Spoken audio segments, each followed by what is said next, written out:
A strong India-US partnership can anchor peace, prosperity, and stability from Asia to Africa and from Indian Ocean to the Pacific. Indian Prime Minister Narendra Modi's speech before the US Congress marks a new chapter in India-US relations. Hello, I'm Nathan King, filling in for Anand Naidu, and this is The Heat.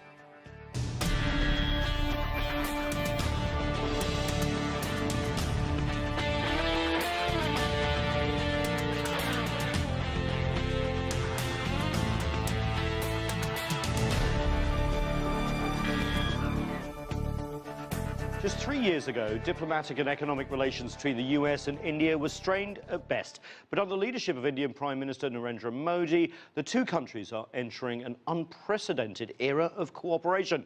During a 3-day visit to Washington, D.C., Modi met with US President Barack Obama, delivered a speech before the houses of the US Congress, and announced agreements on energy, defense and trade.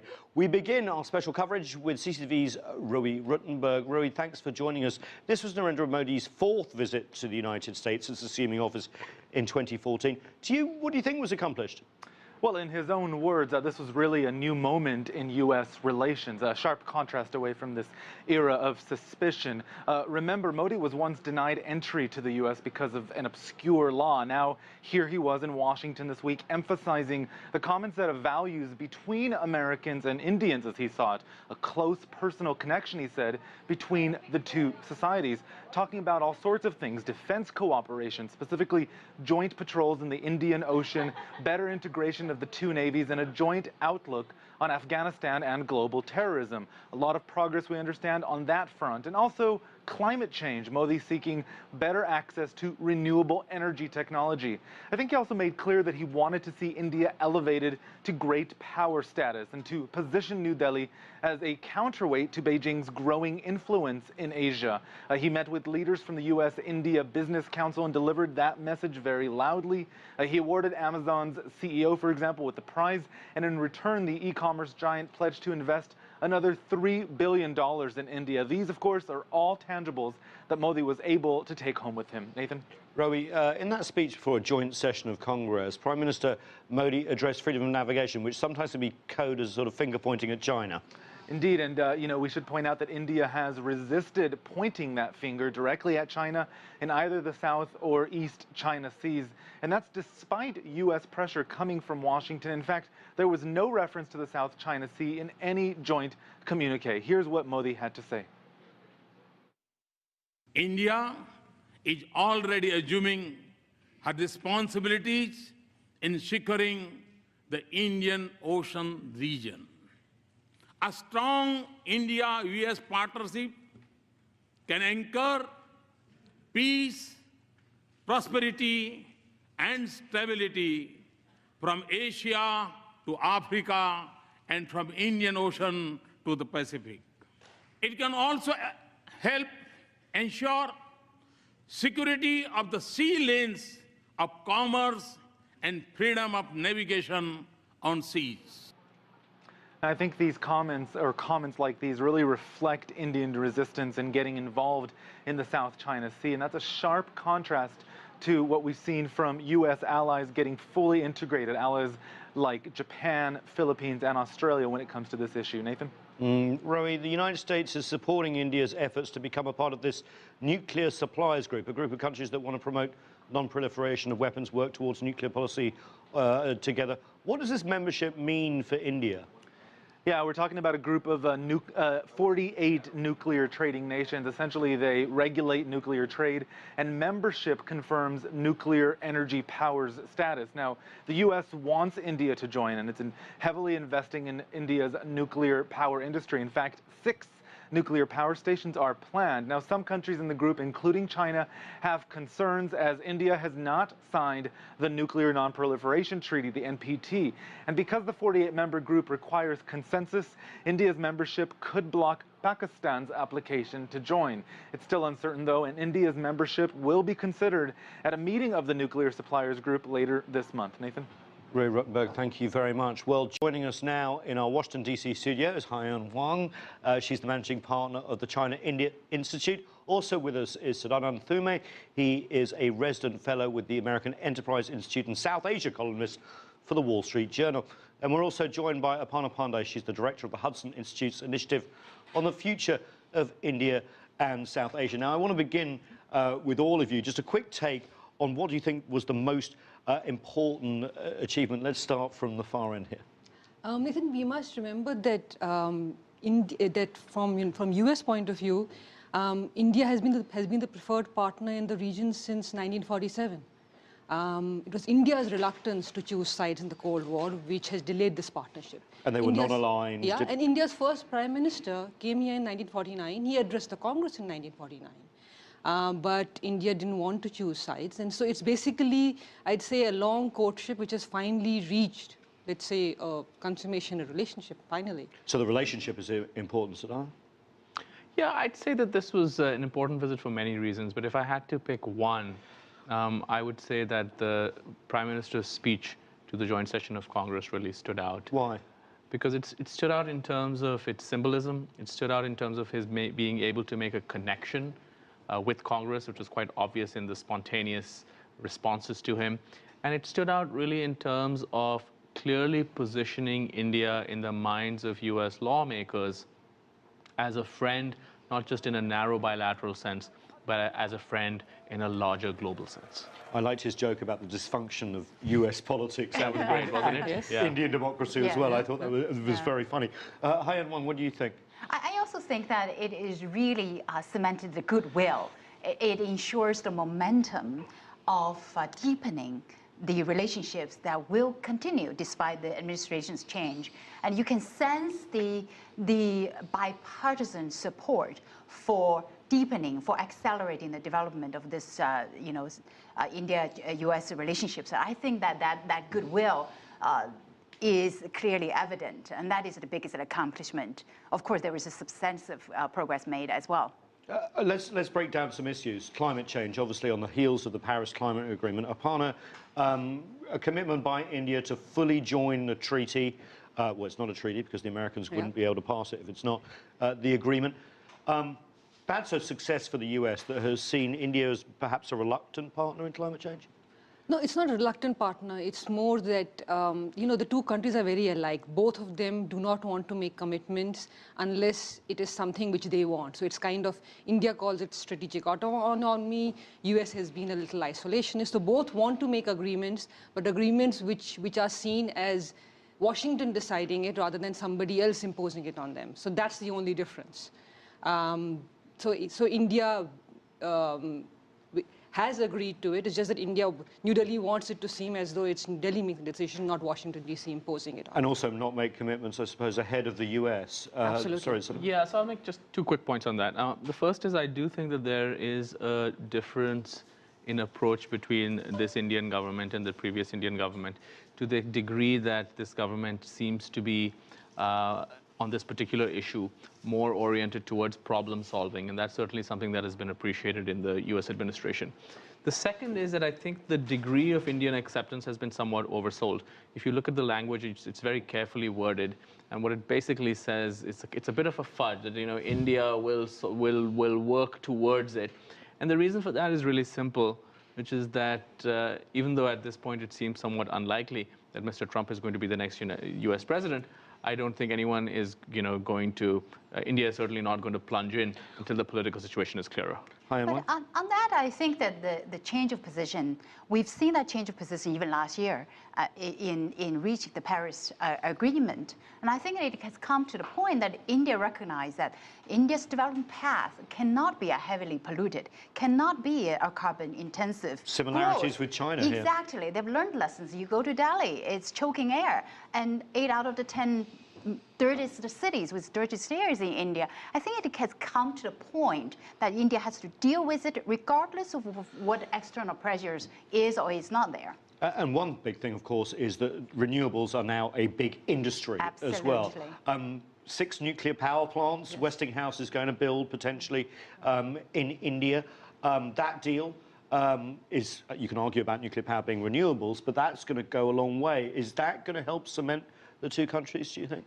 Yes, but you have to remember that when the nuclear deal was signed, it wasn't a promise, but it was something which people believed in, that American companies would establish reactors. And so And that was all the way back in 2005 when it was Yeah. agreed. 2008, India actually, the Indian parliament So it's accepted been a it. long time coming. Been a long time. So it's a long time coming, and it's more a question of, from the Indian point of view, the nuclear deal was more symbolic. From the American point of view, it was, there was this desire by the American corporates that there would be some benefit, and that's been about, let's say, 11 years coming.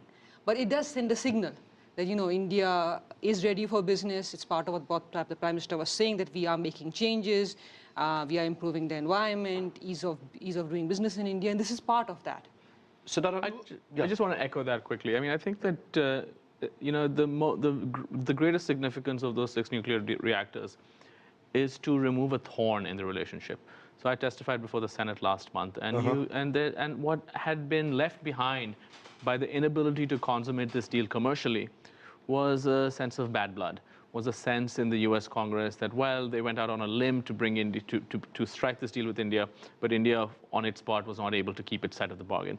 So while moving towards this has environmental and commercial aspects, the single most important aspect of this is political.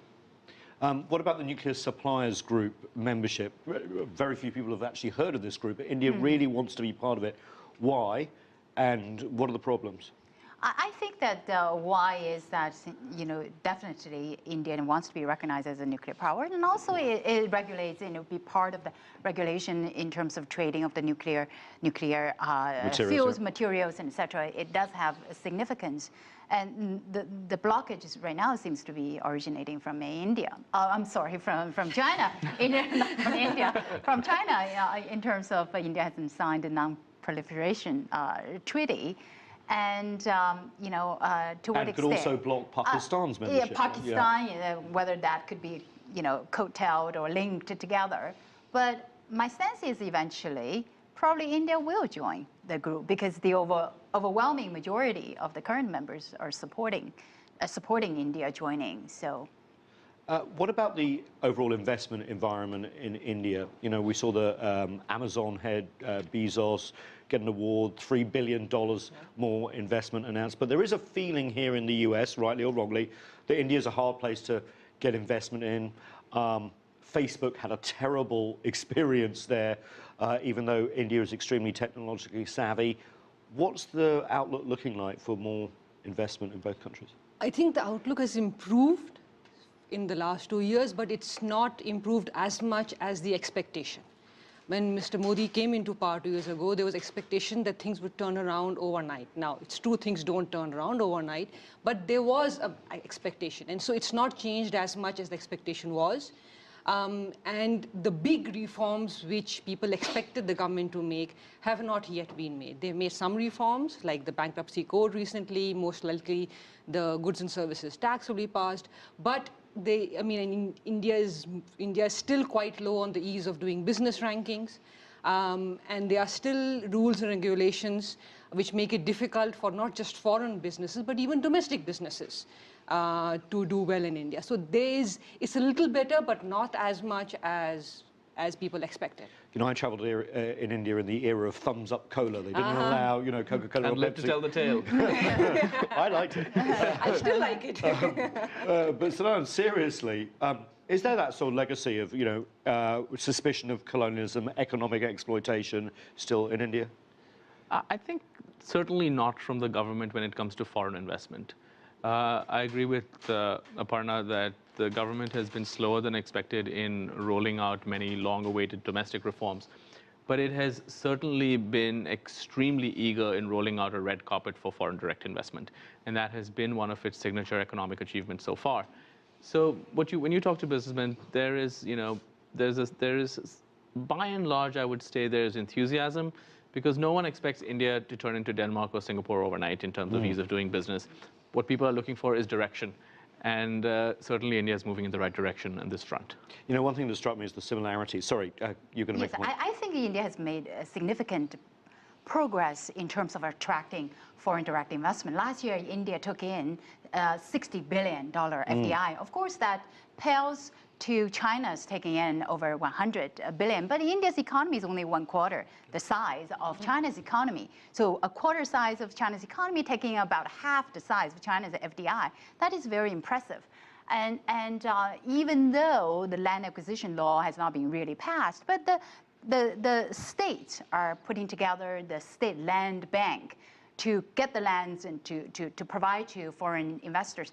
I sense an overwhelming enthusiasm in tapping into India's fast growth story, jumping onto that growth wagon, whether it's American companies or Indian companies, European companies or Japanese companies or Chinese companies. They see the next big market, the growth story is in India. And with China's rising labor costs, and I think India will be the destination and fast-growing, attractive destination for FDI. Great, we have to take a break, but I want to get into the whole strategic significance of this trip when we come back. We'll take a break, but more of our conversation on India-US relations after this. Stay with us. You are watching The Heat.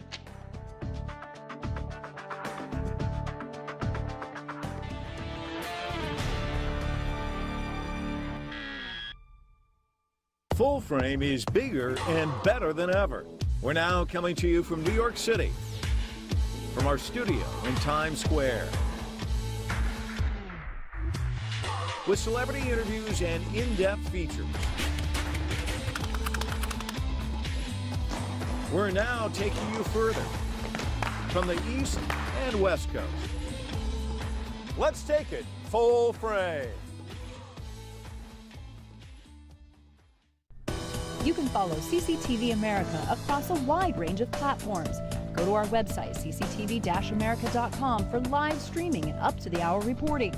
As well as news, we have regular updates to our various programs. While you're there, check out some of our web exclusives like One More Question and Chinese Culture. You can link to our Facebook, Twitter, YouTube, and Weibo platforms. So log on now and follow us at cctv-america.com.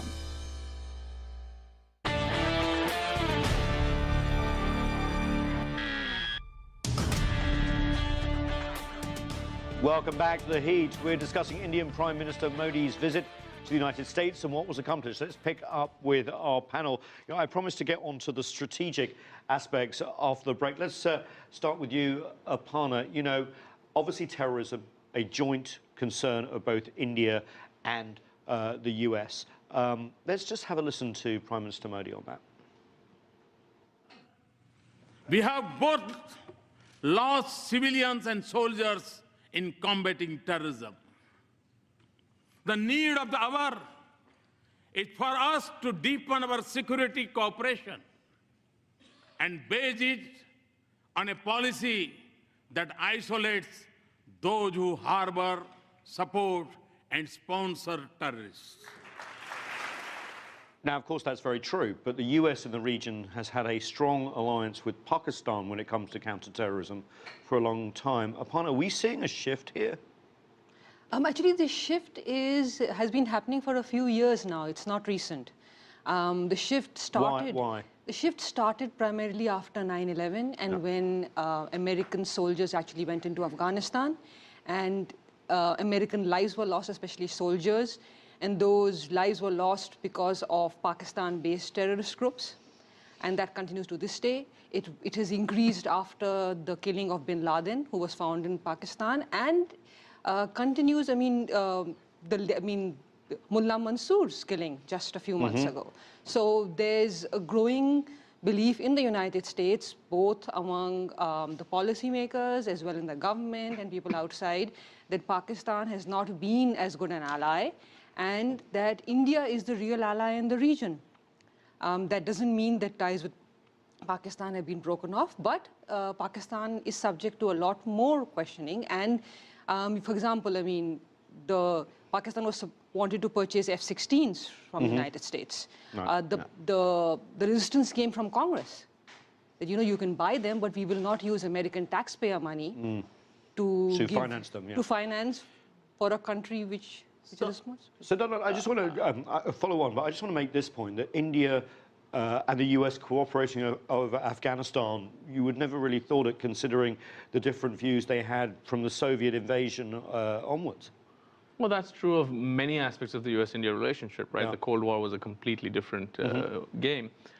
You know, on Pakistan and terrorism, I'd say that yes, the US and India have stepped up cooperation, but it does remain a fraught issue because the Indian view is, I think correctly, that the Pakistanis have not gone after terrorists who target India. Just the other day, Hafiz Saeed was, you know, seen on top of a bus in some public rally. And these are people who have the blood of civilians on their hands, many, many people. And there is a certain amount of resentment in India that the US, despite its close relationship with Pakistan, has not been able to kind of affect a change in behavior. You can argue that that criticism is unfair because the same Pakistani groups have also gone out and killed Americans in Pakistan, and the US has not been able to really check that either. What about the strategic links, Haiyan, when it comes to the Navy, the Indian Ocean? There seems to be a lot more joint exercises planned, a lot more interoperability, as they call it, between forces. Is that going to work? Work for what purposes? Exactly. So I think that we have seen accelerated the number of, actually India does more the military, the naval exercise with the US than with any other countries. But those joint military exercises need not be interpreted as directing against China. I think that India being right there and wants to project itself as a military power. I also think that India is trying very hard to build its own military capacity. But we cannot just say because of that, this cementing of the military cooperation is really with an eye towards against China. We cannot make that conclusion. Aparna, the US seems to want to push India in that direction. It does, and I mean, the Malabar exercises, which are supposed to start in a few days, China has always perceived them as, because it's India, US, Japan is going to join it, as something which is targeted, or at least looks like an encirclement, China. And therefore, India stopped including Japan in 2007. It's almost after 9 years that India has asked Japan to again become a partner in these exercises. So there's a perception there. But it's, I think it's kind of a balancing act where, there are Malabar exercises and India is talking about selling BrahMos missiles to Vietnam and a few other countries because it also sees an encirclement. It sees China's very close ties with Pakistan, including nuclear ties, manufacturing of military equipment like JF-17s, and even terrorism. We're talking about Lashkar-e-Taiba and Hafiz Saeed. China has consistently blocked Jamaat-ud-Dawa and other terrorist groups in the UN Security Council. Any action against them primarily because of Pakistan. And that's something which India would like. India wants China to remove that hold and stop blocking action against terrorist groups. So, Donald, do you want to pick up on that and also entertain this thought? Are we seeing a sort of US, India, China, Pakistan axis? We don't want to exaggerate it, but I think you are seeing at least the contours of it to a certain extent. Now, obviously, India has no desire to pick any kind of fight with China. India has been very clear about that, but at the same time, what you are seeing is an India that is acting more assertive and less diffident when it comes to pursuing its own defense interests, particularly in terms of cooperation with the US. So that's really the difference. Has India suddenly, turned into a country that wants to confront China over some, rocky atoll in the middle of nowhere? Answer is no. No, and they're adamant. Right. Yeah. But is India a country that says that, well, should it not exercise with Japan just because China might be upset? The answer to that is also no. I think that non-alignment that India has adopted as a foreign policy for a long time, that really serves India's interests the best. Well, Nehru was the founder of the non-alignment. Yes, exactly. I think non-alignment, India right now is walled by many countries, by Japan, Australia, by US, by the European countries, by China. So the more bidders there are, the higher the prices go. Well, and I think that being somewhat neutral, but non-alignment, not to jump onto either camp, I think serves the India the interest the most. I want to jump into that because I think that if it is in China's interest for India to be quote-unquote non-aligned, then I think China hurts its interests by doing things like blocking the terrorism resolution against Masood Azhar, or publicly saying that it wants India not to join the NSG. Because what that does in terms of public opinion in India is to sort of push India more away from China, because it sort of sees China as naturally confronting it. So I think if the Chinese goal is for India to kind of, which is India's instinct, you're right, and it is India's political history, then I'd say that I don't think China is playing its cards very wisely. But China, last month when Indian president visited China, both governments clearly made it clear that China and India wants to accelerate the resolution of the border issues. And I think that sounds also a goodwill, sends a strong signal that China and India want to remain friends, if not strategic allies. And on the economic integration front, we see China and India equally want to deepen the relationship, accelerate the development on the economic front as well. The US-India relationship is not happening in a vacuum, is it? And but are we seeing upon a sort of great power balancing in this region, do you think?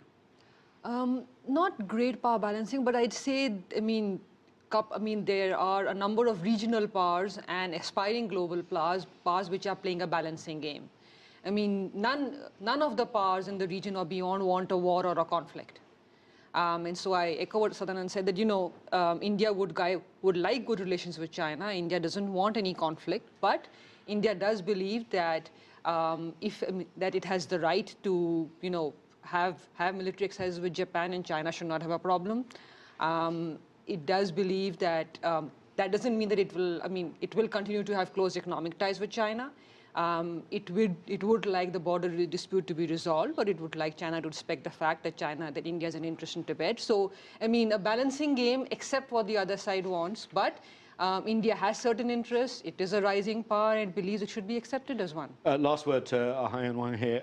Obama and Modi, are they really as good friends as they make out, as the protocol makes out? Because a lot of the coverage has been very sickening, like they're brothers or something.